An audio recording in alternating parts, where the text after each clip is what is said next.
sadly, we've come to the end of the set reviews here with the artifacts. We kick things off with like the White Lord in effect because they didn't get one, so they can have this. Adaptive Automaton is a creature lord for any creature type. 3-mana artifact for a 2/2, and yeah, you choose which creature type, and then he buffs them. I like it. I think it's good. It's pretty cool. Yeah. If there isn't really a lord for your favourite type of creatures, there is one now. You can play your giants.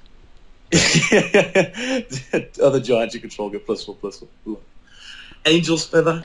Gotta keep these guys in here. The 2-mana artifacts to gain your life when you cast the coloured spells. Fair enough. Yep, one of them for all of them. We just skip through them. Right then, this Crown of Empires. Right, these I've read through these a couple of times, and they just confused me a little bit. As in, they did this whole thing of it's like the Urza's Mines, and that, they do something, and then they do something better if you've got all three. Yeah. It's like the that equipment. There was like the helmet and like the shield or something, and then like the chest plate or whatever it was called, and they did something combined. 2 mana, 3 and then 3 mana to tap something. That's acceptable. I could see playing that. It's no Trip Noose. No. But it's 3 mana. But then if you actually have all 3 of these, paying 3 mana and tap to gain control of that creature is it's pretty big. That's a big ability. I don't know how often you'd have these. I don't really think anybody could make a constructed deck that has that would. There's far too much artifact hate at the moment, isn't there? So yeah, yeah. So at least it's kind of playable without it. Yep. Crumbling Colossus. Pretty big, isn't it? Yeah, 7/4 for 5 is nice, but it just goes. It's a one-shot thing only. You can sit there and defend for a while. And that's quite a fair blocker, having 7 power. But as soon as it's then done some attacking, then it's gone. It's not hanging around. Druidic Satchel. Yeah, going past the black and red things. Then Druidic Satchel. Don't know if I like this one. What does it do? It's got too much text. So reveal the top card of your library. If it's a creature, put a 1/1 green sapling creature on the battlefield. If it's a land, put that card onto the battlefield. If it's non-creature, non-land, you gain 2 life. I think it's good, as in you could use up 2 mana that you've got left for just additional value out of nowhere. Yeah. It's not that much of an impact. Like just getting a 1/1 sapling is not brilliant.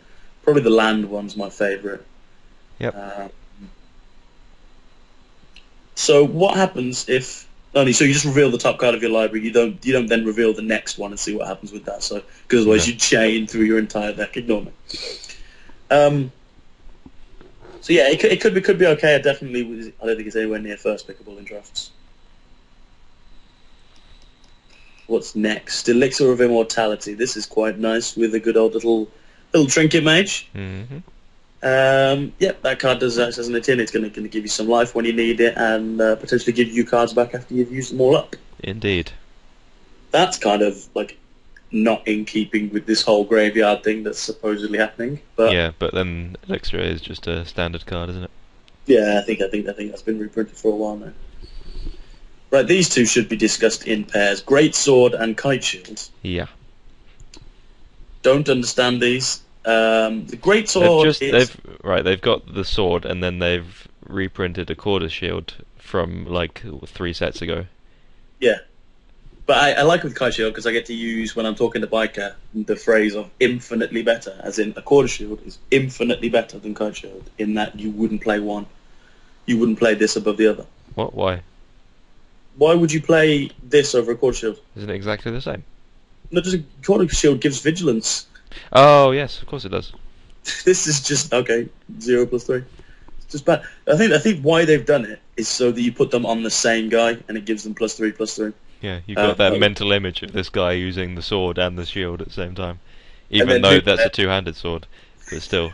And then new players will think, that's awesome, he's got this sword and the shield, and we're going to give him some more stuff. And that's pretty cool. Kraken's Eye is your blue one. Manolith. Now this is cool. This is your very Alaran Obelisk type card. This is one of the ones you play over you would play this always over the 3 coloured ones because it's just awesome, and the picture is insane. Picture's awesome as well. Here we go, Matt. I'll leave this next one to you. Pentaverse. This guy's awesome. I use this guy. There's so much utility. It's unreal. It's a 5/5 guy, and then if you've got mana, you've just got blockers forever. You cannot take damage. Well done, Pentaverse. So the next card on our list is Elvish Pipe. Oh no, it's Quicksilver Amulet. It's Elvish Piper in artifact form. Yeah. Costing 4 mana instead of 1 is probably a little bit fairer. Yes, definitely fairer. Still not amazingly fairer, but the fact that this is then colourless. 3 mana fairer. Yeah.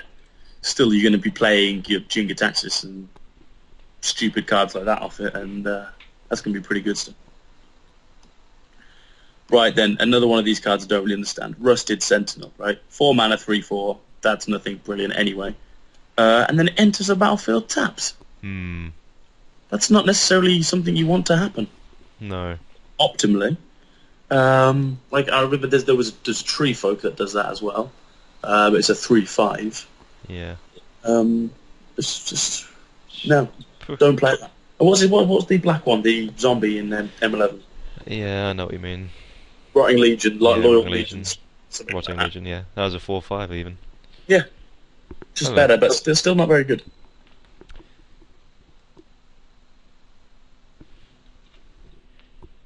So here's the second one of the 3 of those cards that play together. This one's slightly more underwhelming than the previous. Yep. Well, it's a Bloodthirst trigger. It is a Bloodthirst trigger, yes. At least you don't have to pay for it as well. Yeah, but I don't know. I think that would be good in the Bloodthirst deck, but I don't think the Bloodthirst deck would want to play the 3-way synergy. No. I don't think that's what they're trying to achieve. But the 1 damage, which grows to 3, again, tapping for 3 damage, it would be insane.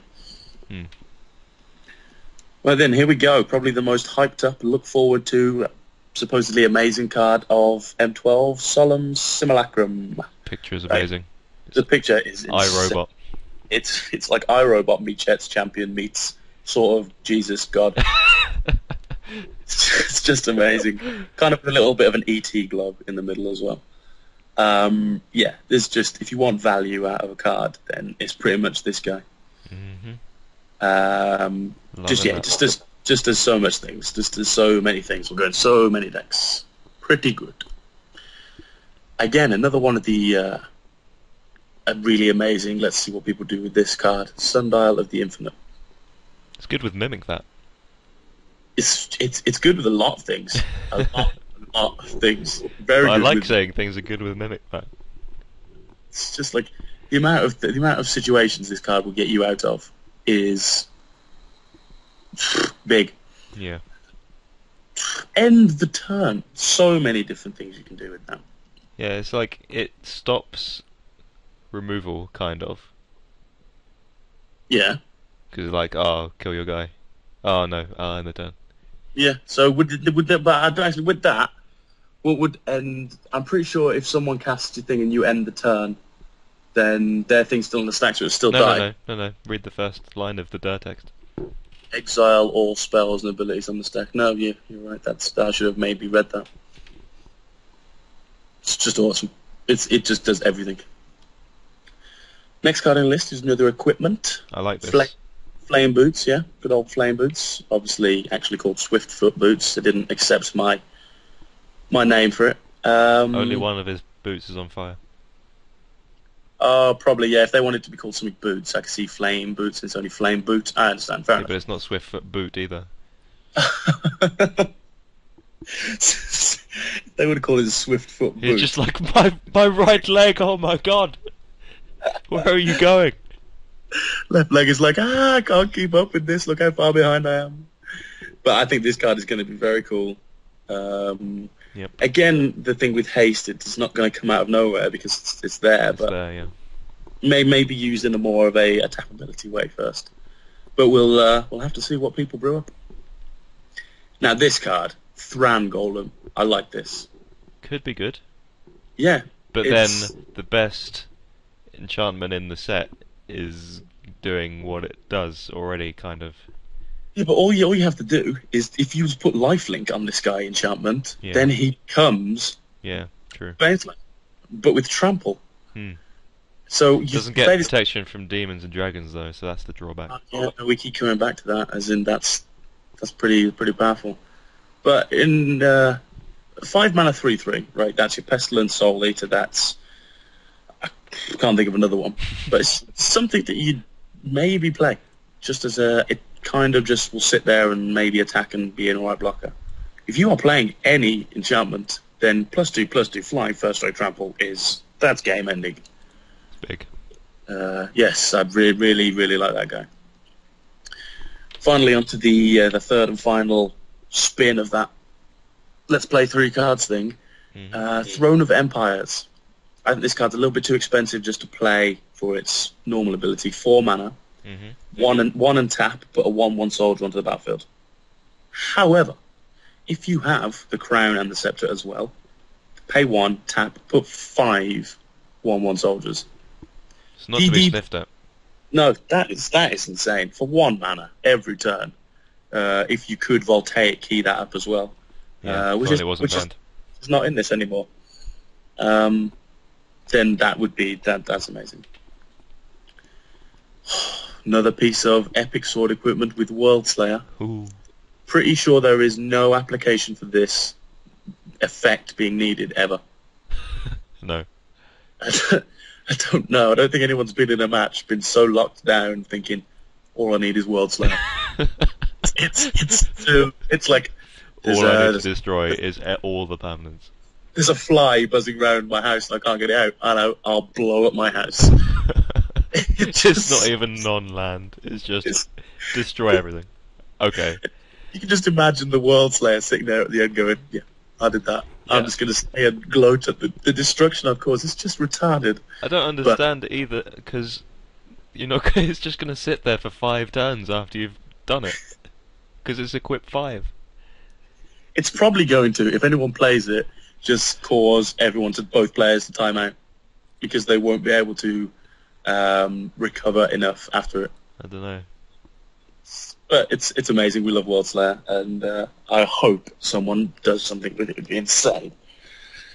On to lands. Yes. Right, first non-basic we have is Buried Ruin. Add 1 to your... Okay. That's quite a land thing to do. Yeah. 2 sacrifices, so return target artifact from the graveyard to your hand. That's right. You've got excess land that's lying around where you're just tapping for one's not doing anything for you. Okay, I'll get my simulacrum Yeah, back. indeed, you could get that guy. Yeah, because he's reasonably good value, and to have it twice is pretty good. And then sadly, well, maybe sadly, I don't know, sadly's the right word, but they've reprinted just for the 3rd time, the M12 jewels, as they'll be called now. Looking same ally colours, controlling the basics makes them come untapped. A little bit boring, but however, I do like them, and I like the fact that they don't have to replace them. Yeah.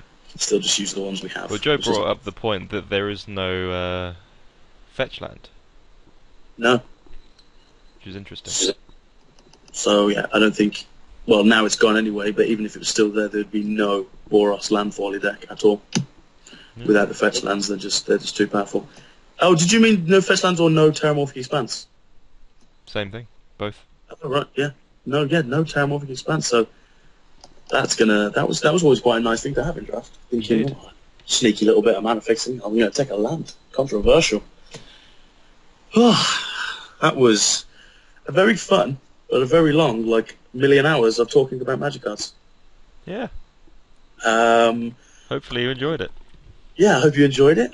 Please leave us plenty of feedback, because that was something completely new for us. Just want to know how you guys thought about it, and if it was good and well received, then maybe for a little bit of Innistrad, then we may do some set reviewing. Indeed. Hope you all enjoy M12 as it comes out very, very soon now, and we'll obviously bring you drafts of that when it is fully released. Cheers for watching, and thank you. Goodbye. See you later.